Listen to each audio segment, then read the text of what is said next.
everyone. Today we will discuss about plant fibers, cotton and jute. Cotton. Cotton is the most widely used natural fiber.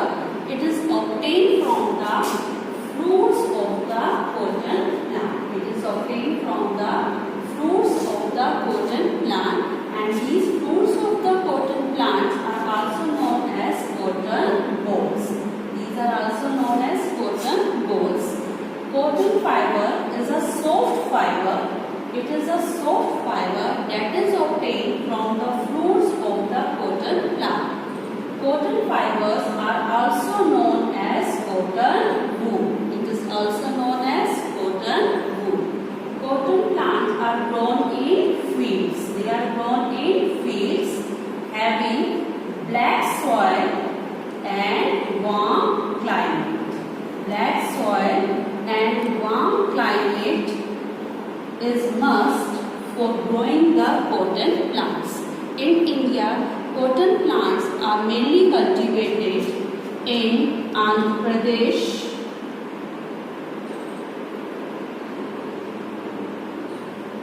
Madhya Pradesh,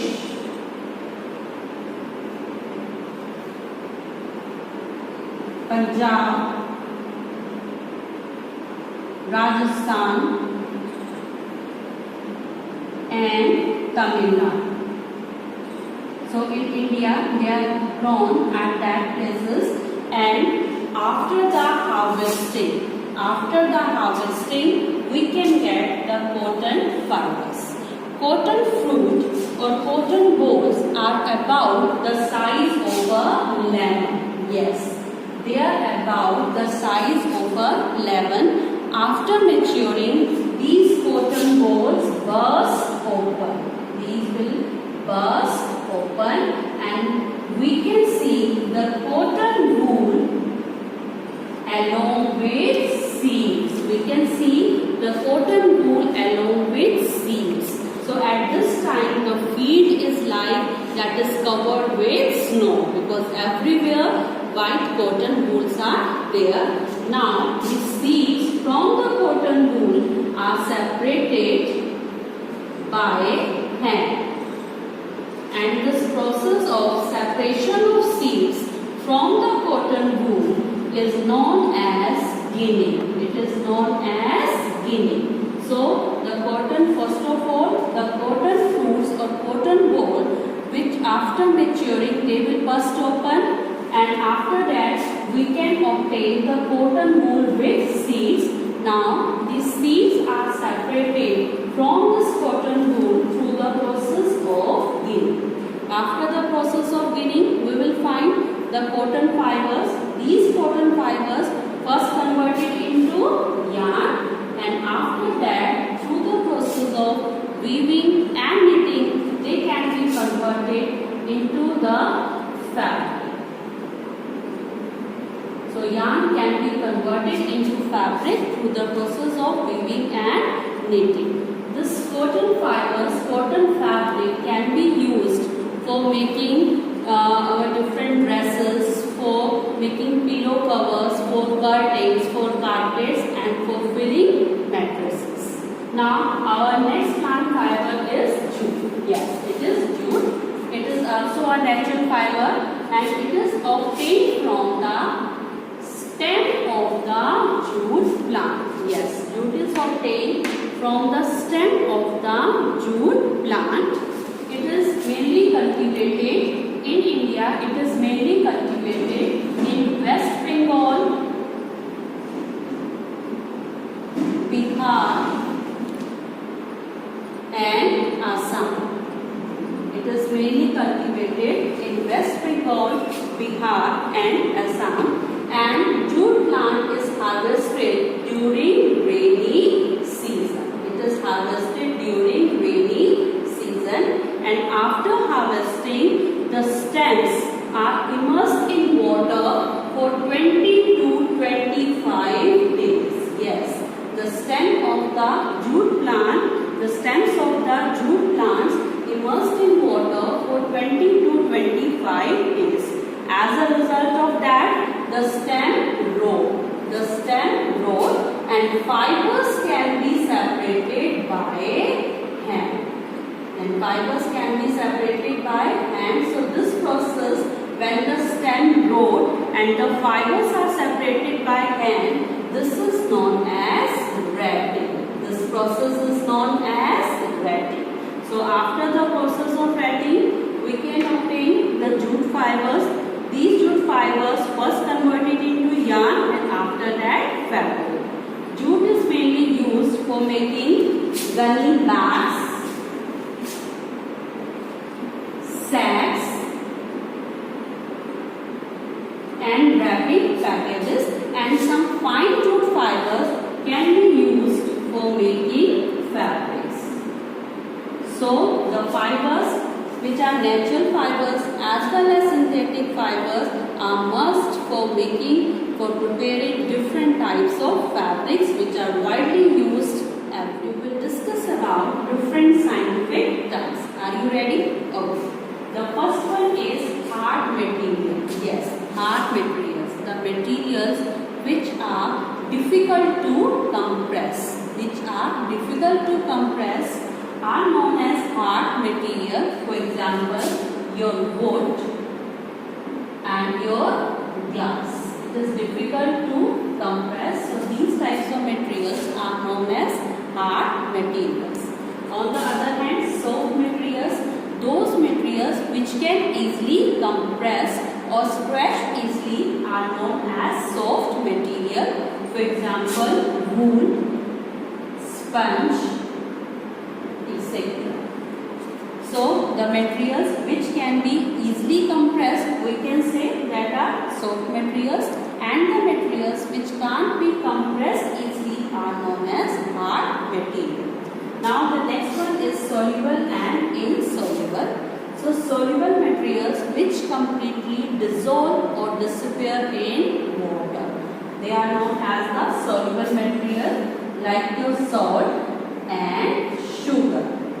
And insoluble materials which do not dissolve or disappear in water, they are known as insoluble material, like your sand and chalk powder. So those materials which can be soluble in water and disappear in water, they are the soluble materials, and those which do not disappear in water, they are the insoluble materials in water. Now next one is winnowing. Winnowing is a method of separation of heavier and lighter particles. Yes, it is a method of separation of heavier and lighter particles by wind or by blowing air. From this method, we can easily separate the husks from grains. So this is a method to separate lighter and heavier particles with the help of wind. Now next one is the transparent object. As you know, those objects which allow light to pass through them. Yes, which allow light to pass through them and through which we can see. These objects are known as transparent objects. For example, your glass, air and water. And opaque objects are those ones which do not allow light to pass through them and through which we are not able to see, like your wall, book, wood, etc. So those objects through which we are able to see are known as transparent objects, and those through which we are not able to see are known as opaque objects. Now weaving. Weaving is a process to make fabric by using two sets of yarn.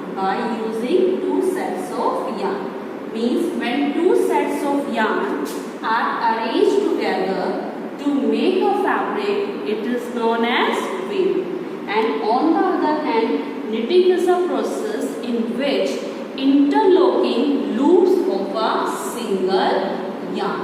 Interlocking loops original yarn either by the knitting needles or by the machines. So these two processes are used for making fabrics. Now sieving. Sieving is a process to separate different components present in a mixture on the basis of difference in their sizes by using a sieve. When we can we separate different components of a mixture by using a sieve, this is known as sieving. For example, we can easily separate the stones from rice, or we can easily separate the salt and sugar through the process of sieve. We will discuss about history of clothing materials. In ancient era, people did not wear clothes. They covered their body by using big leaves and animal skin. They covered their body by using big leaves and animal skin. After the development of agricultural communities, they learned to weave twigs and grass into mats and baskets. And after that, thin stems of climbing plants as well as animals' hair were twisted together to form the long strands. And after that, these long strands were woven into fabrics. So, from covered their body by big leaves, they start weaving the different thin strands together to make the long strands, and then long strands were woven to fabrics. And after the invention of the needle, they started stitching fabrics to make clothes. So, some unstitched clothes we are using even nowadays, like your sari, dhoti and shawl. They are continuing to be used even today. The early Indians wove fabric made up of cotton fibers. Yes, the first one, they start growing cotton plants near the region Ganga. So they grow the cotton plant in the region near the river Ganga.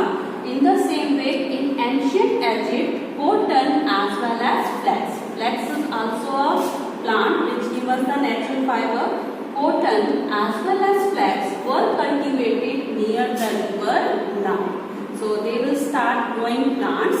They will take out the fibers, and then these fibers are converted into yarn, and yarns are woven into fabrics. So just as the varieties of food is available in our country, in the same way a large variety of clothing items are also available in our country.